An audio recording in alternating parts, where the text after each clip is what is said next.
Hey everyone, Sonic Zelda Fan 98 here, and today I have a very, very special guest with me today, Mike Pollock, the voice of Dr. Eggman, and many more.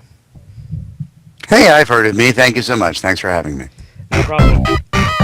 I'm really glad for you to be here, and I know you're not much of a video gamer, so I'm just going to try to make talk of whatever I can. Okay, we'll make it work. Yes. Talking I can do. Video games not so much. Yeah. So, for the audience to know, how did you get into the business exactly? As a kid, I grew up loving radio and wanted to be in the radio. So when I was in late high school and early college, I started interning at radio stations and eventually got part-time and full-time gigs at radio stations and was in radio for a while until the radio industry took a bit of a turn and decided to be less fun and more boring and the same.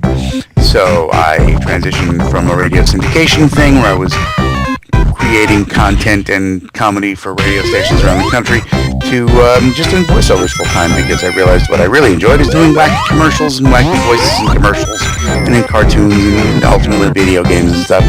And so I focused on doing freelance voiceover work, which is what I'm still doing today. Very nice. And because of that, we all know you as the one and great Dr. Eggman. We can only hope. Yep. But we all know that you do other voices too, so...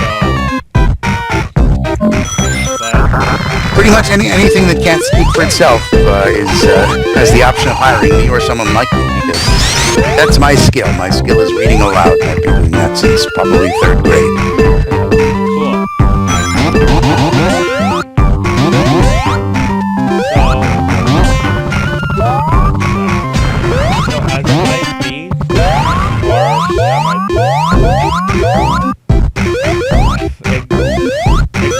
How did you learn from the voice, or how did you get the voice of Dr. Eggman exactly? I was doing some stuff from 4Kids as one of their freelance talent pool members. I was doing shows like Ultimate Muscle and Kirby Right Back At Ya. And they acquired the rights to adapt and dub Sonic X into English. And apparently the producer of Sonic X at 4Kids was very interested in convincing the folks at Sega that I would be the right guy to do Dr. Eggman. So they sent me samples of Dean Bristow from one of the recent games, and they said, "Here, match that voice." So I took the samples and I worked on my best Dean Bristow impression, went in for an audition and pretty much sounded like Dean Bristow. And I did an audition, and they brought me back in for 2 rounds of callbacks, because apparently Sega was still not convinced. And after the 3rd round of callbacks, Sega got the right idea, apparently, and they booked me to be Dr. Eggman and Sonic X. Nice. I enjoyed it. And we all enjoyed you as him also. That's excellent. Yes. Because, as to my knowledge, no one can do Dr. Eggman as you can now. Well, presumably Sega thinks so, because they keep hiring me to do images as well. And then there are a few who like to do some imitations, but they tend to do imitations of just that one voice. Whereas I, as a full-service actor, have dozens of other voices, dozens of other characters. Yeah.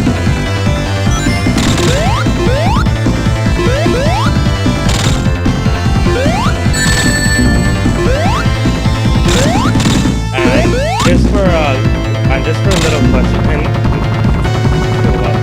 what do you exactly do on your free time? I've got kids, so I mind the kids, make sure they're behaving. I'll surf the internet, read the news, listen to a lot of podcasts, and mostly try and relax, because lots of time is spent not only working, but searching for work, because freelance actors never know where the next paycheck is coming from. So I'm just, tonight and a Sunday night, I was banging out an audition. One came in, and it's due by the end of Monday. So now is as good a time to do it as any. That's very cool. And also, how are you the only veteran from the Sonic X voice cast for the new series? In 2010, I was asked to re-audition, and I did the same thing I've been doing for the past 7 years at the time, and apparently Sega decided that's what they wanted to hear again. So they rehired me, which is pretty cool.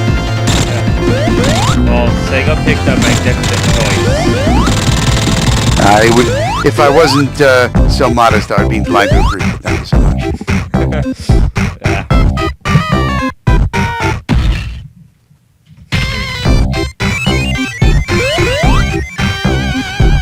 And right now, what auditions are you doing for exactly right at this moment? What I just did was for a local tuition program where parents and grandparents can buy tuition for their kids or grandkids. I did done a bunch of game auditions. I booked another little independent game I'll be recording the next couple of weeks. Later this week I'll be recording another cartoon. I've got a couple of dub things to do. And I'll be workshopping to meet another agent that I can work with, I hope, and like that. So again, a constant stream of work or search for mobile, however it happens to work out.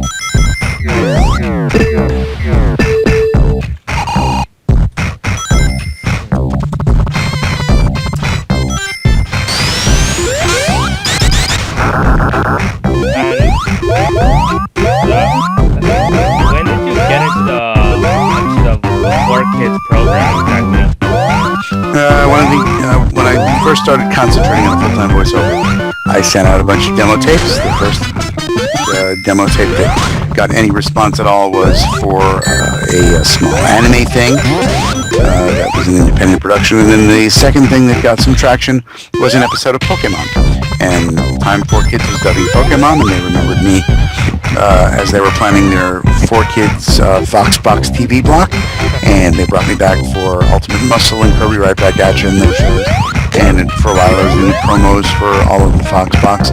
And so it was nice of them to remember me when it came time to start planning people to work on those shows. Yeah. And exactly who did you, again, just for the audience to know, who did you voice in Pokemon? The first thing I did was a little forgettable grandfather character, and then each brought back for a bunch of little bit parts here and there. And for a couple of seasons I was the narrator when the original narrator stepped aside for a bit and then came back. And then when they transferred dubbing to a different studio, we had to all take a little break from the 4Kids people, and then they were able to bring us back with the new Duart dubbing people. If you go to Bulbapedia, there's a whole entry on me in Bulbapedia. They know much better than I do about what Mike, I'm aware, and if I'm sure that you know about Michael Jackson, right? Sure. The song here in this level is actually a version of one of Michael Jackson's songs, Jam, actually. Yes, because surprisingly, Michael Jackson did the music for this game.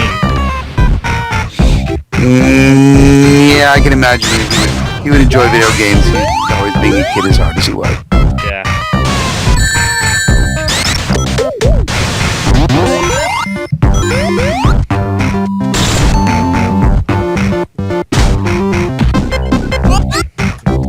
And I'm also aware that you have done a lot of they have been on a lot of other YouTubers' channels also. No, my philosophy is it's nice to be important, but it's more important to be nice. So if I can be accessible to people who want to chat, make that happen whenever possible. Within reason. I know that you've also been like on the YouTube channels, Tails channel and like Brain Scratch commentaries. Mm-hmm. Yes. And Always nice when those things can work out. yes. And if I also remember that you had a huge interview with FTCR, Find the Computer Room. Mm-hmm. Yeah, if I'm available and can make some time, chatting is always fun. It always is.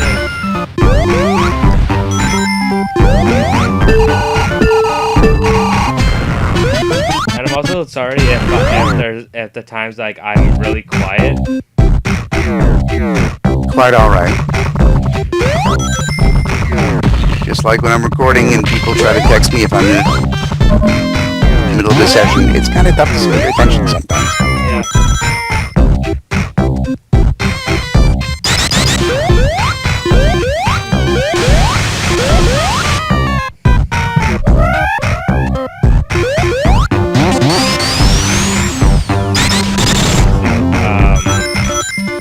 My mind is a blank right now for some reason.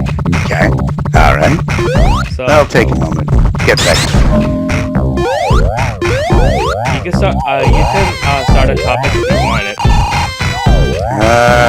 Well, we can discuss how I know nothing about gaming because folks like to apparently not realize I'm hired because my skill is reading aloud. Nowhere during the audition process do they ask, so do you like games? What they care about is, can you read on something on a page without making it sound like you're reading something on a page? And apparently, yes, I can. So, I'd like to point out that if they just hired people who love gamers, you might not get the greatest acting experience, and your games might not sound as good. So, sorry, I appear in lots of stuff, and I'm not necessarily interested to a tremendous extent or an expert in any good degree in any product or service. So I've done medical videos, but I'm not a doctor, but I can read medical words. So there's that. Yeah. And I just thought of something right now. Of when you did the voice acting in Sonic Generations, when you did that one Eggman laugh, did the studio tell you to do a really hard cough after, or was that just one of your little things? No, it was all scripted. They had that all planned out. Well, it's one of the most hilarious scenes as it is, and I looked at every other language of it, and what it looks like, yours is the most hilarious. Thank you very much. It was fun. It was fun. It was fun to record. I love working. Yeah, because the way that you have Eggman laugh with this high pitch, him having a high pitched laugh, is very hilarious. That whenever anyone hears it, it just makes them laugh so hard. Thank you. I guess that's kind of the whole idea. If I'm having fun, you're having fun. So we're all having fun together.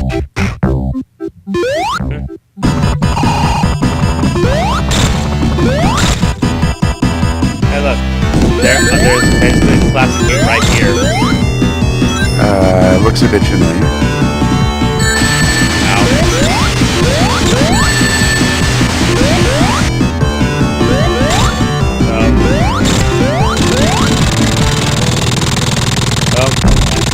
Virtually, it's you, so I'll go with that then.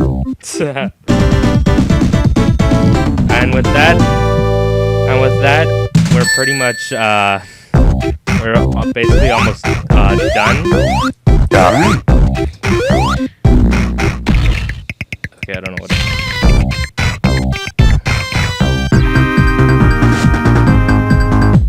Okay. Now, Mike. Mm-hmm.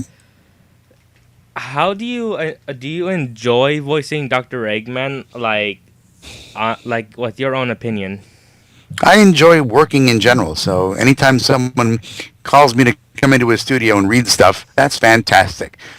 It's great not only to be recording and performing the stuff you hear when it's all fully produced, but all the wacky outtakes and fun conversations I have with people during the recording session. It's just a fantastic way to pass the time. Cool. And Dr. Eggman is no exception. Yeah. And if I'm aware, it's been a while since you voiced the Doctor for the Sonic Boom cartoon. Yes, cartoons are usually recorded and animated way before you see them. So the stuff that is currently airing, we wrapped production over a year ago, at least the recording part. And then as soon as the recording is done, they start animating, and at which point it's out of our hands. Wow.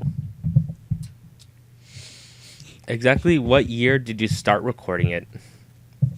2000. 13? Wow, that's pretty long ago. Mm-hmm. And we're still getting episodes in 2015. Mm-hmm. And if I'm aware, the last episode has you talking to Shadow. Am I correct? It hasn't aired for me yet, so I don't know. I only know what's happening in English. So, I guess you have to, once it airs in English, I'll let you know. yeah, I guess you have to like keep that secret then. The whole thing about fiction of any sort, plays and movies and even books and comics, it's all about surprise. Because if you already know how it's going to end, then you don't have to watch it. That's true. Just like a surprise party. If you knew you were going to have a surprise party, it wouldn't be a surprise. Well, that brings the that just reminds me of something on one of your Facebook posts. That's one of your little spoilers. Mm-hmm. When I saw that, I was just laughing. It's an important life lesson that I learned just recently. That part of the magic of a surprise party, you got to be able to keep a secret. Same thing for fiction and entertainment of all kinds.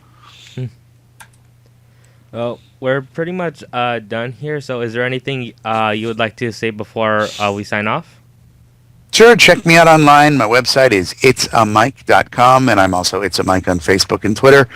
Check in, see what I have to say. Stop in, say hi. Don't be a pest. Well, thank you for being here, Mike. I really appreciate you being here. Glad to be of service. Thanks for asking. Quick and painless, just the way we like it. Well, this is what I had to say. Bye. Bye-bye. See ya.